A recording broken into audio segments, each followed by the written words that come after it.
सदगुरु जोगी पीर धाम से समझेंगे। बाबा बालकनाथ कलयुग के अवतार हैं, तो कलयुग के अवतार होने के कारण पूरे कलयुग की डोरी उनके हाथ में है। तो कलयुग 4,32,000 वर्ष का होता है, जिसमें अप्रॉक्स 6,000 साल बीत चुके हैं। तो कलयुग में काम क्रोध लोभ अहंकार और ये काल माया का युग होता है। और यहाँ यादाश्त की पावर और जो उम्र है वो बहुत कम हुए थे, लेकिन कलयुग में भक्ति अगर जो करे, सेवा करे, गुरु बना के कीर्तन करे और ज्ञान सुने तो उसको बहुत ज़्यादा फल मिलता है। क्योंकि बाकी युगों में सारे सत्य बोलते थे और झूठ नहीं था, उन युगों में पाप नहीं था, करप्शन नहीं था। तो बहुत लंबा लंबा जब तक पट पूजा वर्त तीर्थ धाम इनका बहुत ज़्यादा जप करें तप करें हठ योग करते थे लोग, तब कहीं जाके हजारों वर्ष की तपस्या के बाद उनकी भक्ति फलीभूत होती थी। लेकिन कलयुग में वही भक्ति करने के लिए, सेवा करने के लिए चाहिए। काल माया का युग है, इसमें काम क्रोध लोभ अहंकार का जो अधिपत है वो और ज़्यादा बढ़ जाता है। लेकिन अगर कोई गुरु बना के ज्ञान ले और भक्ति करे, सेवा करे, कीर्तन सुने, ज्ञान प्राप्त करे, गुरु से चौकियों में नाम गुण रूप लीला धाम का सत्संग करे, उसको बहुत बड़ा फल और बहुत जल्दी मिल जाता है। तो 4,32,000 वर्ष तक कलयुग में से अप्रॉक्स 6,000 वर्ष बीते। तो अभी इतना कलयुग पड़ा है, तो बाबा जी कलयुग के अवतार हैं। उनको जो गुरु बना के शिक्षा दीक्षा लेके उनकी चौकी कीर्तन और उनके मंत्रों का सिमरन और गुरु से उनके बारे में शिक्षा के बाद, दीक्षा के बाद शिक्षा जो प्राप्त कर रहे हैं नौदा भक्ति की, तो उन पे बाबा जी की कृपा बढ़ती जाएगी। और कलयुग के अवतार होने के कारण उनको जानने वाले, मानने वाले, उनसे जुड़ने वाले के घर पे कृपाएं, रहमतें, उनके भंडार बढ़ते जाएंगे। जैसे जैसे कलयुग बढ़ता जाएगा दुनिया पे कलयुग का प्रभाव बढ़ेगा। लेकिन उनको जो सिद्ध भक्ति उनकी, एक होती है साधना भक्ति, एक होता है कर्मकांड, एक होता है सिद्ध भक्ति।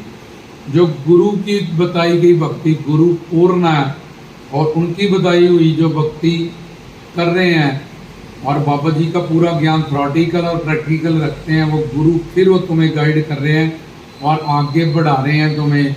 तो फिर बाबा जी को जो इस तरह से मानेगा, उनके घर में धर्म अर्थ काम मोक्ष या जो भी उसको चाहिए, चारों पुरुषार्थ, ये चारों फल उसको प्राप्त होते जाएंगे। कृपाएं और ज़्यादा बढ़ती जाएंगी, उनको चाहने वाले, मानने वाले, जुड़ने वाले। ये तो कलयुग, कलयुग के अवतार।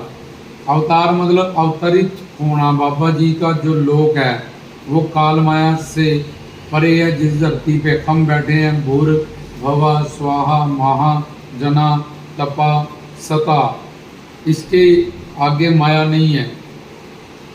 परव्यूम दुनिया शुरू होती है परमात्मा विष्णु के जहाँ अवतार होते हैं, आगे बैकुंठ धाम है। तो बाबा जी का लोक भी काल माया से परे हैं। वो शिव के आंशिक अवतार है, शिव भी काल माया से परे हैं। तो इसलिए बाबा जी शिव के अवतार होने के कारण उनका लोक काल माया से परे ले जाने वाला, मोक्ष मुक्ति भक्ति प्रेम दान करने वाला है। तो वो कलयुग के अवतार हैं, जिनको परम सुख शांति प्रेम आनंद मोक्ष मुक्ति ये सब कुछ चाहिए, वो भी बाबा जी से वो प्राप्त करेंगे। धर्म अर्थ काम मोक्ष, ये चारों पुरुषार्थ के लिए जो हम मेहनत कर रहे हैं वो भी चारों फलदायक उनकी भक्ति है। तो कलयुग में अवतार लेके बाबा जी ने कलयुग के जीवों पे कल्याण किया कि वो मेरे नाम गुण रूप लीला धाम का कीर्तन करें, गुरु बना के ज्ञान प्राप्त करें। जैसे उन्होंने खुद अपने गुरु के पास जाके आत्मा परमात्मा माया ये तीन चीज़ों का ज्ञान प्राप्त करना पड़ता है।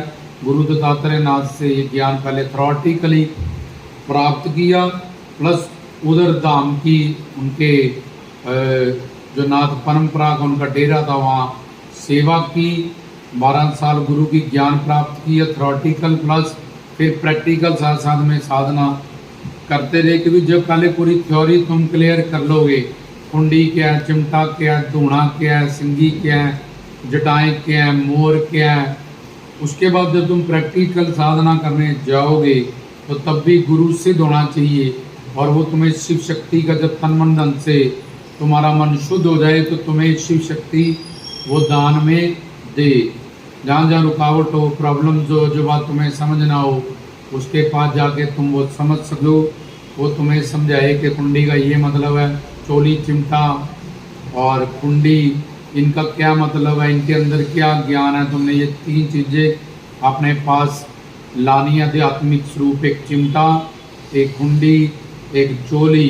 तब तुम बाबा जी के मुरीद या बाबा जी के चेला चेली या उनकी नाथ परंपरा से जुड़े हुए माने जाओगे। तो ये सारा काम गुरु के, बाबा जी की जोत सिद्ध गुरु में रहती है। ओम नमो सिद्धाय, या गुरु ब्रह्मा गुरु विष्णु गुरु देवो महेश्वरा, या महेश के रूप बाबा जी श्री शंकर के स्वरूप अवतारी हैं। पूर्ण गुरु में उनकी जोत है। तो अब कलयुग के अवतार होने के कारण पूरे कलयुग और एज शिव रत्नों का पाली पालन आ रहे हैं वो सृष्टि के, लेकिन कलयुग के अवतार होने के कारण पूरी कलयुग की जो डोरी है उनके हाथ में है। तो उनकी जो सही मान्यता, उनकी जो सिद्ध भक्ति, कर्म कांड नहीं, साधना नहीं, सिद्ध भक्ति करता है। गुरु की बताई गई भक्ति और गुरु वो पूर्ण होना चाहिए, श्रोत्रिय ब्रह्मनिष्ठ होना चाहिए। इसमें 3 गुण 4 दोष पंच क्लेश, अगर ये माया के अधिपत नहीं है ये सब चीजें, तभी इसको पूर्ण गुरु कहा जाता है। जैसे बाबा जी ने पूर्ण गुरु दत्तात्रेय नाथ का दामन पकड़ा, ऐसे ही पूर्ण गुरु का दामन पकड़ के उनसे नाम शिक्षा दीक्षा लेके उनका स्मरण, उनके नाम गुण रूप लीला धाम की चौकी कीर्तन और गुरु का तत्व ज्ञान, बाबा जी का डिटेल्ड ज्ञान, उसके बारे में प्रवचन सुनना। तो फिर कलयुग में उन ऐसे करने वालों का, इस तरह से जुड़ने वालों का के घर में जीवन में कृपाएं कृपाएं हैं, रहमतें ही रहमतें हैं। जय बाबा।